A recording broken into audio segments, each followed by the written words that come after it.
Wakil Menteri Keuangan Judagung seperti dikutip media mengatakan telah menetapkan pola belanja negara secara merata di setiap kuartal pada tahun 2026 ini.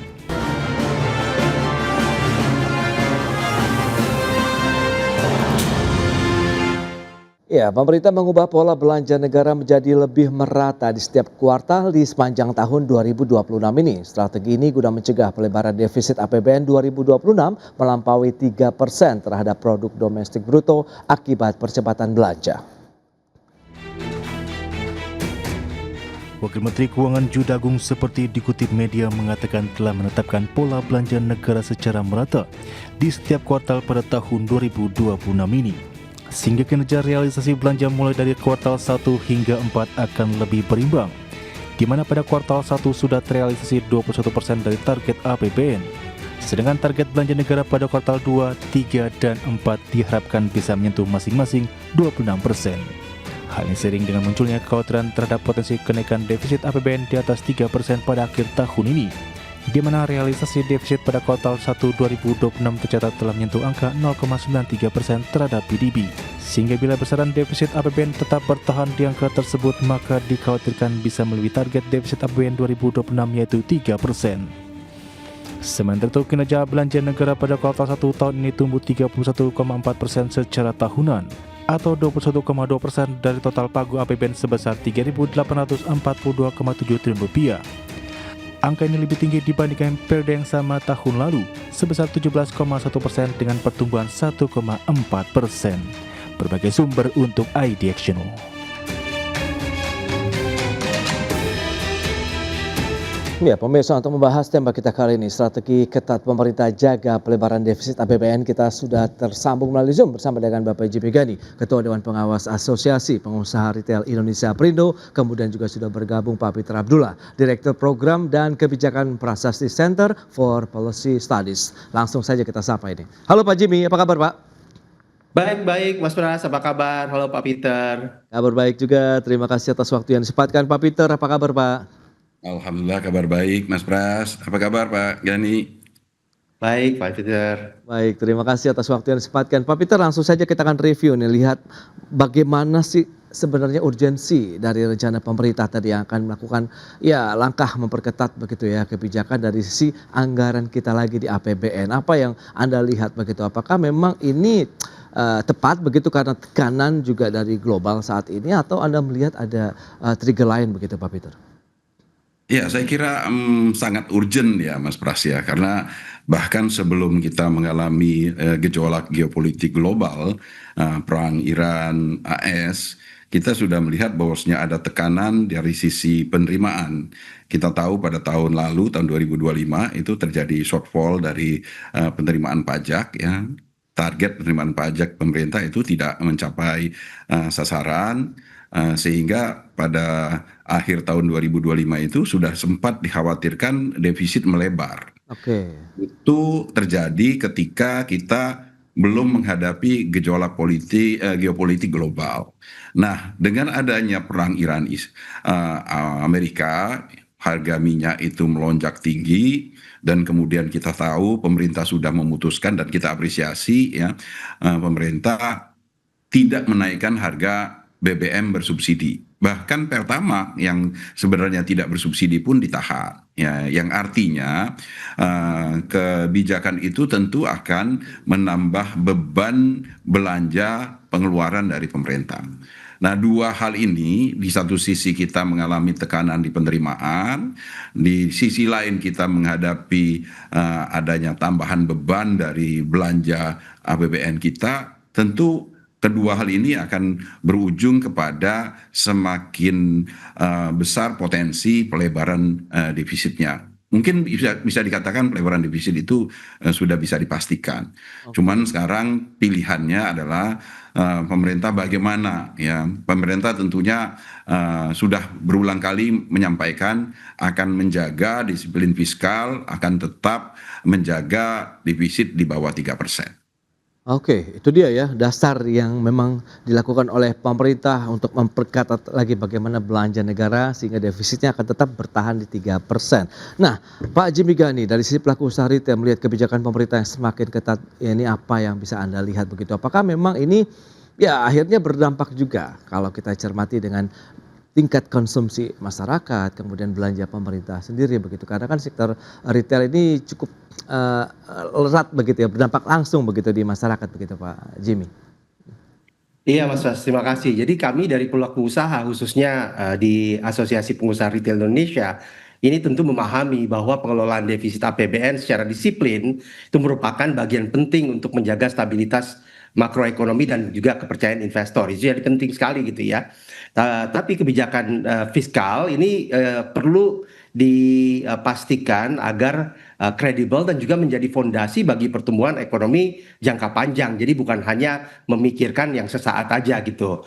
Nah, namun demikian dari perspektif dunia usaha, keseimbangan itu tetap diperlukan agar pengendalian defisit tidak mengurangi momentum pertumbuhan. Khususnya konsumsi domestik yang menjadi tulang punggung ekonomi nasional ya kita tahu lah bahwa pertumbuhan ekonomi ini kan mayoritas itu disumbangkan oleh konsumsi domestik di mana belanja daripada masyarakat ini penting untuk bisa menjaga supaya pertumbuhan kita itu stabil ke depannya gitu. Oke, tapi ada indikasi mulai kalau misalnya bisa kita lihat begitu ya Pak Jimmy, perlambatan misalnya penjualan produk-produk retail begitu akibat kebijakan efisiensi anggaran dari pemerintah atau tidak? Mengingatkan sebenarnya kebijakan efisiensi sudah berlaku juga nih tahun sebelumnya begitu Pak Jimmy. Sementara sih kita nggak ngelihat seperti itu ya, apalagi kan kuartal 1 ya, kita kan Oke, ngelihat kemarin kan ada festive season kan, ada Ramadan, ada Lebaran, ya. terus kuartal 4 tahun 2025 juga kan ada Natal, ada Tahun Baru. Jadi untuk saat ini kita nggak ngelihat ada pola yang bergeser, tapi ya kita lihat ini kan Ya. di tahun 2026 ini kan ada extraordinary event seperti penyerangan Amerika Serikat dan Israel ke Iran yang Ya. mengakibatkan harga minyak naik yang tentunya secara perlahan ya kita juga akan melihat harga-harga juga mulai menyesuaikan.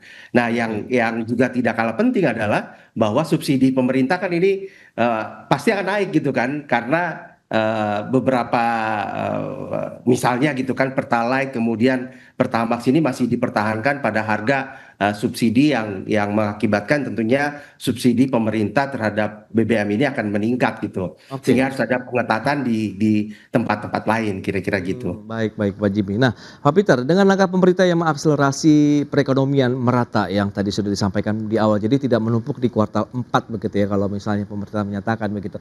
Anda melihat bagaimana ini juga bisa mendukung program prioritas, daya beli dan juga pertumbuhan ekonomi karena akselerasi kan juga sempat dilakukan dan disampaikan oleh Pak Purbaya begitu bahwa awal tahun kita akan coba genjot dulu nih. Bagaimana Pak Peter? Ya, biasanya memang pada awal tahun itu secara umum perekonomian akan melambat setelah Nataru, ya Oke. karena siklus kita memang memuncaknya di periode kuartal 4 karena adanya Nataru dan secara siklus biasanya menurun setelah adanya Nataru. Tapi tahun ini ya, Ya. tahun ini itu berbeda seperti disampaikan oleh Pak Jimny tadi adalah pada kuartal 1 itu sudah ada lonjakan baru ya setelah sempat melambat mungkin di bulan Januari, Februari dia naik lagi di bulan Maret karena di bulan Maret, April ada Ramadan dan Lebaran. Jadi memang siklusnya untuk tahun ini agak berbeda ya. Dan ini ditambah lagi dengan memang upaya pemerintah untuk melakukan percepatan pencairan anggaran ya sehingga kalau kita lihat di fiskal memang pada tahun ini defisit fiskal itu sudah terjadi sejak bulan Januari. Oke. Bulan Januari sudah defisit, bulan Februari sudah membengkak defisitnya ya. Ya. Itu adalah cerminan bagaimana pemerintah mendorong belanja yang lebih besar pada awal-awal tahun ya. Sehingga ini secara siklus ekonomi kita memang tidak terjadi penurunan di kuartal 1 ya. Di kuartal 4 tahun 2025 itu kita mengalami kenaikan karena Nataru. Di kuartal 1 itu masih tertahan karena adanya dua hal. Yang pertama, pemerintah melakukan percepatan belanja. Yang kedua, pada kuartal 1 itu juga ada Ramadan dan Lebaran. Sehingga nanti harapan kita memang pada kuartal 1 ini pertumbuhan ekonomi masih sesuai dengan harapan kita di atas 5%. Oke. Cuman tantangannya itu adalah pada periode berikutnya, ya, yaitu kuartal 2, karena tahun 2026 ini istilahnya itu kartu truf kita udah keluar nih, ya, yaitu Ramadan dan Lebaran udah terjadi di kuartal 1. Nah, menjaga kesinambungannya ini yang akan menjadi berat, ya, karena di satu sisi itu sudah terjadi di kuartal 1, yang kedua kita mengalami gejolak geopolitik, kenaikan harga BBM, penurunan demand di luar negeri dan sebagainya. Baik. Ya, itu dia yang sudah disampaikan oleh Pak Peter ya terkait dengan kondisi global begitu saat ini di mana menjadi salah satu menjaga game changer ini juga. yang kita butuhkan. Baik, Pak Peter, itu dia beberapa poin yang perlu dicermati. Berarti memang kondisi geopolitik ini menjadi suatu hal yang perlu dicermati bersama juga. Kita akan jeda dulu sebentar, Pak Peter dan juga Pak Jimmy Gani, dan pemirsa tetaplah bersama kami. Ya, terima kasih Anda masih bergabung bersama kami dalam Market Review, pemirsa. Dan berikut ini kami akan sampaikan data. Kita akan cermati bagaimana sih target dari kinerja belanja negara di sepanjang tahun 2026 ini. Mengingat di kuartal 1 sudah disampaikan memang dari sisi serapan belanja negara sudah mencapai 21% terhadap PDB ataupun APBN kita khususnya begitu ya. Kemudian di kuartal kedua, kemudian kuartal 3 sampai dengan kuartal 4 diharapkan pertumbuhannya sama sekitar 26% kinerja belanja negara. Sehingga ya tadi semoga momentum dari low season yang sudah disampaikan oleh Pak Peter ini masih akan ada aktivitas konsumsi begitu ya dari si pemerintah maupun juga di masyarakat. Berikutnya kita akan lihat. Ini dia data kinerja APBN di kuartal 1 2026.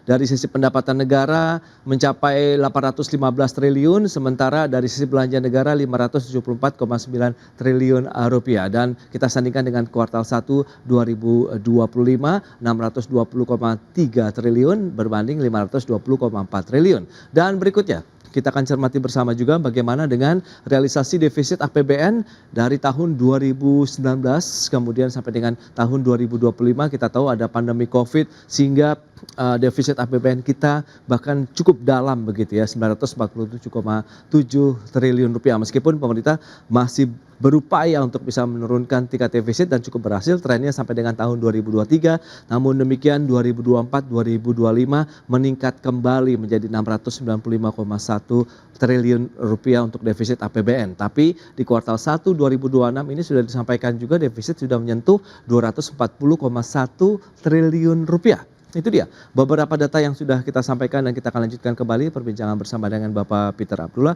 dan juga Bapak Jimmy Gani. Ya, dengan beberapa informasi tadi yang sudah disampaikan, low season ya berarti Pak Peter dan juga Pak Jimmy.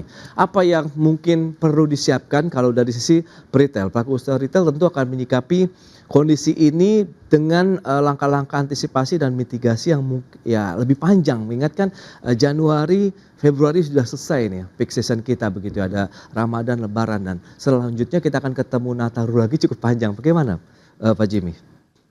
Iya, Mas Pras, ini tentunya jika defisit itu ditekan terlalu agresif, sektor kita yang ikut terpengaruh ya, terutama kalau kita bicara paling sensitif itu kan konsumsi masyarakat, termasuk retail, UMKM serta sektor distribusi. Dan kalau ini nanti tekanannya terhadap daya beli itu meningkat, maka konsumsi akan tentu terdampak. Ini secara langsung berpengaruh pada sektor-sektor tersebut.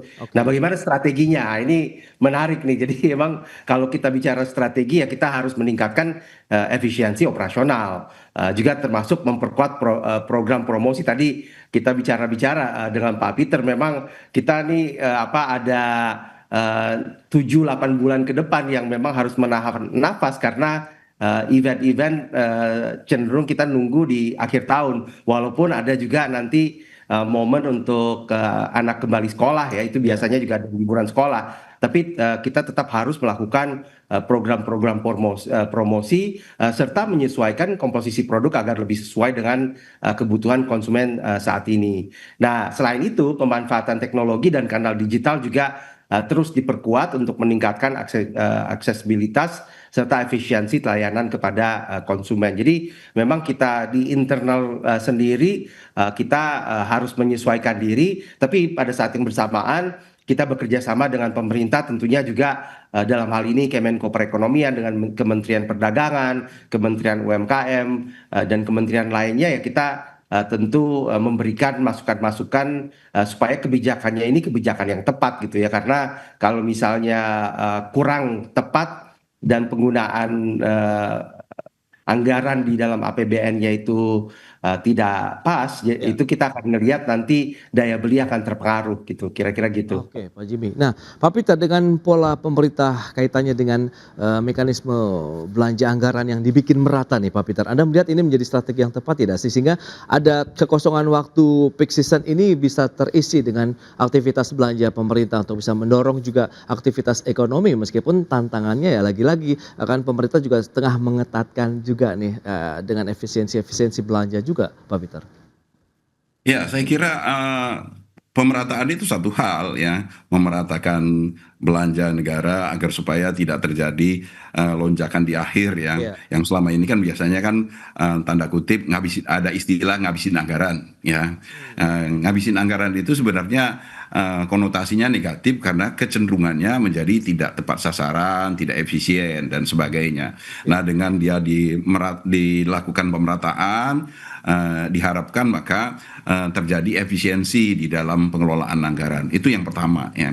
Tapi kalau kita balikkan ke tema kita tadi yang di satu sisi kita harus menjaga defisit ya, menjaga pelebaran itu adalah sebuah keniscayaan di tengah kondisi yang sekarang ini, tetapi pemerintah kan sudah komit untuk tetap menjaga defisit APBN itu ada di bawah 3%. Nah, ini yang tantangannya karena di tengah pemerintah harus menjaga defisit itu di bawah 3%, tetapi pemerintah juga menghadapi tantangan ya tadi kenaikan subsidi dan sebagainya. Jadi keseimbangan ini yang perlu sekali dijaga karena pada ujungnya yang akan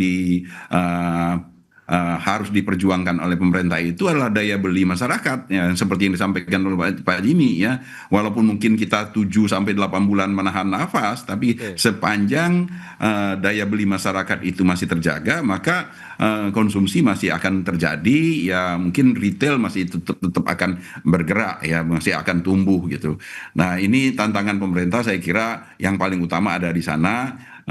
Bagaimana menjaga keseimbangan di satu sisi penerimaan, di sisi lain juga adalah belanja, di satu sisi juga harus menjaga daya beli masyarakat, walaupun kita tahu ini tekanan dari inflasi itu sangat tinggi sekarang ini. Betul. Nah, pola keseimbangannya ataupun bentuk idealnya seperti apa sih Pak Peter dalam menjaga disiplin fiskal tapi tetap mendorong belanja yang produktif untuk pertumbuhan ekonomi? Tahan dulu jawabannya. Kita bahas nanti di segmen berikutnya. Kita akan jeda kembali sebentar Pak Peter dan juga Pak Jimmy dan pemirsa. Kami akan segera kembali usai pariwara berikut ini. Ya, terima kasih Anda masih bergabung bersama kami dan kita akan lanjutkan kembali perbincangan menarik ini bersama dengan Bapak Peter Abdullah dari Prasasti Center for Policy Studies dan juga Bapak Jimmy Gandhi, Asosiasi Pengusaha Retail Indonesia. Nah, Pak Peter, lantas kalau kita bicara mengenai strategi pengendalian defisit saat ini kalau tadi kita bicara mengenai keseimbangan, lebih banyak bertumpu pada pengurangan belanja kah atau sebenarnya optimalisasi dari penerimaan negara atau keduanya bisa paralel sih sebenarnya Pak Peter?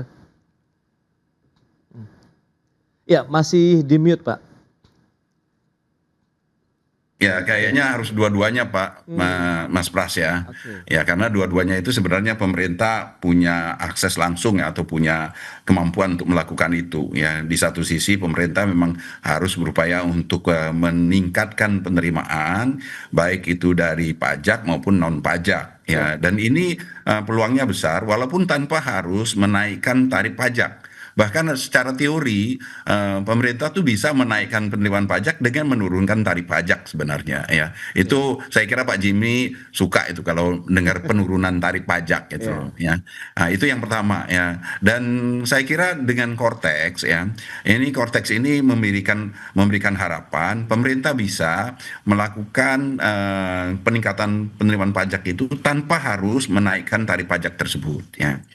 Nah, yang kedua adalah di sisi belanja yang ini yang lebih mudah lagi untuk pemerintah melakukannya, yaitu dengan melakukan prioritas yang tepat ya, prioritisasi atau realokasi anggaran sesuai dengan prioritasnya ya. Oke. Pada proyek-proyek yang dianggap bisa ditunda ya, bisa disesuaikan skalanya ya, bisa bahkan atau bisa di cancel dulu ya, sehingga besarannya belanja itu bisa disesuaikan dengan penerimaan ya. Tentunya tetap dengan mempertimbangkan tadi ya, kita harus menjaga momentum pertumbuhan ekonomi kita gitu Mas Oke. Pras. Nah, ini dia. Sekarang Pak Jimmy nih. Pak Jimmy bagaimana dari si pelaku retail nih lebih mengkhawatirkan defisit yang melebar begitu atau justru kebijakan pengetatan yang bisa menekan konsumsi atau tadi yang seperti disampaikan Pak Peter ya, dengan mengurangi pajak tapi nanti ujung-ujungnya akan mendukung lagi nih, mendorong lagi penerimaan pajak yang lebih luas begitu Pak. Ya, ini susah untuk jawabnya, Mas Pras. Keduanya memiliki implikasi masing-masing. Iya, iya. Defisit yang terlalu lebar mempengaruhi stabilitas makro. Iya. Sementara kalau kita bicara penghematan yang terlalu ketat, ini berpotensi menekan konsumsi yang kita tidak juga inginkan. Nah, jadi dari sudut pandang dunia usaha, yang paling penting adalah menjaga keseimbangan kebijakan agar Oke. stabilitas ekonomi tetap terjaga tanpa mengurangi daya dorong terhadap aktivitas ekonomi domestik. Nah, itu tentunya perlu seni ya, dan Ya. mereka perlu dengerin masukan dari Pak Peter ini supaya bisa seimbang gitu. Perlu wisdom itu Pak Jimmy. Perlu wisdom, betul betul. Ya, jadi kalau kita bicara mengenai stimulus pemerintah, begitu ada bantuan sosial, insentif pajak dalam menjaga stabilitas sektor retailnya sendiri, yang seperti apa juga nih yang diharapkan dari teman-teman pengusaha retail, Pak Jimmy? Kita memang butuh masih ya stimulus berupa bantuan sosial atau insentif pajak. Oke. Jadi stimulus pemerintah ini memiliki peran yang sangat penting, Ya. terutama dalam menjaga daya beli masyarakat di tengah tekanan ekonomi. Program bantuan sosial, subsidi, dan insentif tertentu terbukti mampu menjaga konsumsi tetap bergerak. Ya kita tahu lah kemarin sebetulnya Ramadan kalau nggak diberikan subsidi, kemudian nggak diberikan juga bantuan sosial, tentu akan berpengaruh terhadap konsumsi ya. Tapi seperti yang Pak Peter tadi sampaikan, dengan misalnya adanya subsidi dibesarkan untuk menjaga stabilitas daripada harga BBM, kemudian juga tambahan-tambahan subsidi di sektor transportasi, di sektor lain, ini kita bisa menjaga keberlanjutan konsumsi yang menjadi kunci bagi stabilitas ekonomi secara keseluruhan. Nah, kunci kedepannya ini memang ini kan masih bulan April ya, bentar lagi Mei, Iya. tapi Mei sampai Desember tuh panjang gitu, dan memang kita nggak ada momentum-momentum yang banyak untuk bisa tadi menjaga stabilitas. Jadi perlu seni nih di kebijakan pemerintahnya ya. Tentu kita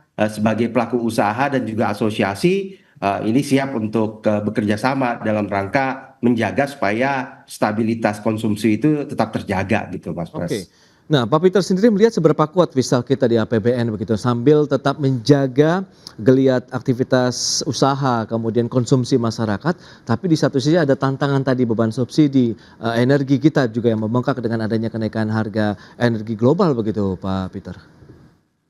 Saya kira APBN kita masih sangat kuat ya untuk menghadapi berbagai tantangan ini. Sepanjang pemerintah benar-benar melakukan prioritasasi program secara ya tadi dengan sangat bijak ya. Mana yang harus didahulukan, mana yang kamu perlu ditunda ya, dikurangi volumenya, dikurangi skalanya ya, dan itu dialihkan kepada program-program yang benar-benar bisa menjaga stabilitas ya khususnya dari sisi daya beli masyarakat tadi ya. Saya kira diantaranya itu adalah ini yang saya sampaikan tadi perlu kita apresiasi adalah pemerintah menahan harga BBM. Karena implikasi dari kenaikan harga BBM itu sangat besar ya terhadap perekonomian kita. Kita tahu bahwasanya dengan kenaikan harga BBM itu maka akan memicu kenaikan harga di semua bidang. Inflasi kita bisa melonjak sangat tinggi dan itu sekaligus menggerus daya beli masyarakat kita yang pada ujungnya berdampak kepada konsumsi, berdampak kepada penjualan retail, berdampak kepada produksi yang pada akhirnya itu adalah berdampak pada pertumbuhan ekonomi. Ya, ini yang tidak benar-benar tidak kita inginkan terjadi. Nah, jadi saya harapkan itu adalah benar-benar pemerintah lebih bisa menetapkan prioritasasi programnya, mana yang benar-benar bisa dilanjutkan atau diperkuat, atau juga yang tadi saya sebutkan, kalau perlu ya ditunda, dikurangi skalanya. Oke, tapi kalau lihat ke depan begitu, Pak Peter, Anda akan melihat seperti apa untuk ekonomi kita begitu, mengingat dengan tahanan saat ini, kemudian kondisi global juga kan tidak tahu ini akan berakhir sampai kapan begitu, Pak Peter. Ya, saya kira pemerintah masih memiliki apa ya yang kita sebut sebagai early warning system itu masih berjalan ya di pemerintah, sehingga walaupun ini akan agak panjang kita hadapi, saya kira pemerintah akan pada waktunya akan bisa segera memahami kebijakan-kebijakan yang sangat diprioritaskan itu perlu diambil segera. Saya kira pemerintah bisa memiliki itu, bisa mengambil kebijakan itu. Baik, itu dia langkah prioritas begitu ya, yang paling utama, kemudian bagaimana realokasi anggarannya, kemudian harmonisasi kebijakan ini menjadi kunci begitu ya nampaknya dalam menghadapi tahun 2026 di tengah pengetatan anggaran, di satu sisi sambil menjaga defisit, tapi di satu sisi pemerintah juga harus bisa menjaga ritme pertumbuhan ekonomi kita begitu ya, di tahun 2026 ini. Baik Pak Jimmy, Pak Peter, terima kasih banyak atas informasi, update dan juga insight yang sudah diberikan kepada pemirsa pada hari ini. Selamat melanjutkan aktivitas Anda kembali, salam sehat, sampai berjumpa kembali Pak Peter, Pak Jimmy. Salam sehat Mas Pras, Pak Jimmy, salam. Pak Peter.